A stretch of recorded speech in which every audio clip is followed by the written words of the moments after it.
So today I'm doing a flip through of all my watercolor paintings from 2021. I kind of started doing watercolor painting late in 2021, just trying it out to see if I like it a little better compared to acrylic.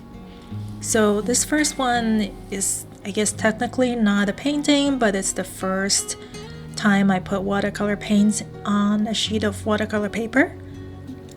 So this is the palette that I use, and these are all the colors from this palette. The one that I use is the Winsor & Newton 14 color box, and it actually does not come with the color black. That's the one downside, but you can buy black as a separate color pretty easily. I would say this is a really decent watercolor to start out as if you're a beginner. It's much better than those cheap watercolor sets you buy in hobby stores because those usually are very chalky. I have a link below for where to get this watercolor set if you'd like to try it for yourself.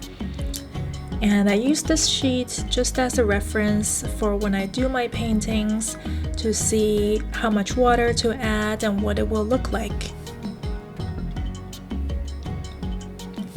Since there's no black in this box, I kind of just added a little black on it myself so we can see that this is a white color. For this next one, it's kind of like a little experiment on little journal elements using watercolor and ink. It's pretty simple. You can test it out yourself as well. I like to put these little things in my bullet journal.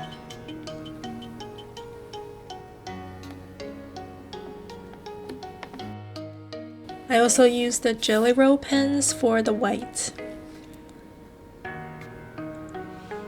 For this next one, it's the very first landscape painting I did using watercolor.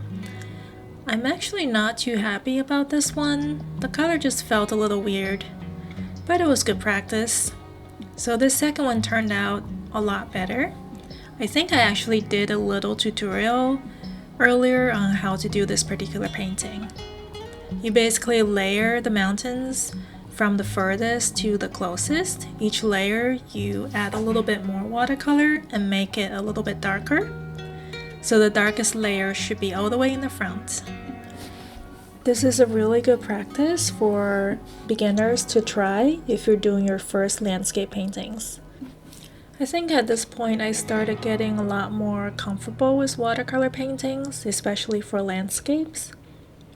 And this third one, I wanted to do something a little more complex with a little bit more depth to it. It's not one of my favorites. I don't really like how little contrast there is in this painting. I'd probably add more contrast to it if I were to do this one again. I think the shadows are a little bit lighter than I would have liked, but this is the point where I learned that you add anything bluish to make a shadow and it usually comes out looking pretty decent. This was the last traditional landscaping I did for a while. I went on to doing koi fish painting just to kind of return to something that I used to do with acrylic. It definitely has a very different feel from my acrylic koi fish paintings, but I like how this one turned out. And then after this one, I wanted to do something a little different. So I did some cats, cartoon cats. Well, it was around Halloween and I wanted to make Halloween stickers for fun, and I thought, why not use this new medium that I picked up? So here are some black cats with pumpkins. Had a little butterfly. I colored the outside of it with some micron pen just to kind of create that darker edge around it. And this next one is a house portrait that I did. I've always really loved houses and floor plans and just looking at different houses. So I had a lot of fun doing these. I usually find them either on Zillow or Google Maps. I think I just go to the street view. You can find some really interesting houses. So starting from here, it was the Inktober challenge, and the first prompt was crystal. For the 2021 Inktober challenge, I wanted to do something a little different than just painting a crystal. So I did a little floating island with a little house on top. The second one was suit. The prompt was suit, and I wanted to do something a little bit sci-fi-ish. And the third one was vessel. So I did a flying vessel. That was a lot of fun. Number 4 is knot. K-N-O-T, knot. This one was a lot of fun. I got a lot of details in. This one is pressure. I skipped 5, 6, 7, and 8 because I ran out of time. This next one is number 10, pick. I wanted to do something out of a Norse mythology. And this next one is sour, number 11. So I did a whiskey sour for this prompt.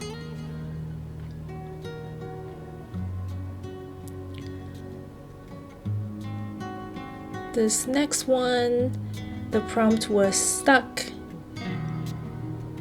Probably not how I originally pictured I would do this prompt.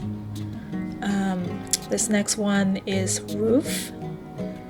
It's probably hard to do just a roof, so I did a little house with a pumpkin theme because it was still October. And the next prompt is tick. I did see that a lot of people drew ticks, like the bug. And this one, the prompt was helmet.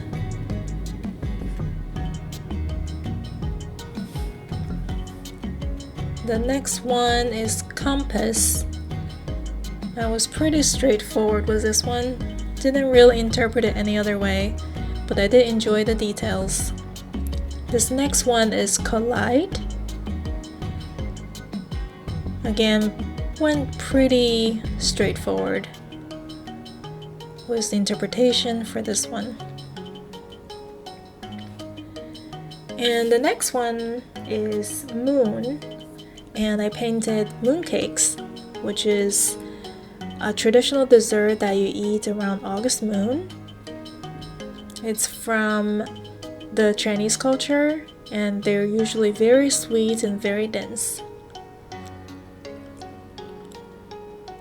They're often stuffed with an egg, like an egg yolk inside. I know it sounds weird, but it's actually pretty delicious. This next one, the prompt is loop. And I did a little theme park. And the next prompt is sprout. So I did a little sprout out of the ground, wrapped around some kind of fantasy evil core underneath. This next one is open. So I did like an open book, but also with a little sprout. This next one is fuzzy, or fuzzy. Yeah, I did a little cat. Gotta have the cat. This next one is leak. That's the prompt. I don't really like that one. And this next one is extinct. I think this was one of my favorites, actually. And that's it. All of my watercolor paintings for 2021. I really enjoy sharing my artwork with you guys. If you like them, please like and hit that subscribe button. Thank you for watching, and I'll see you next time.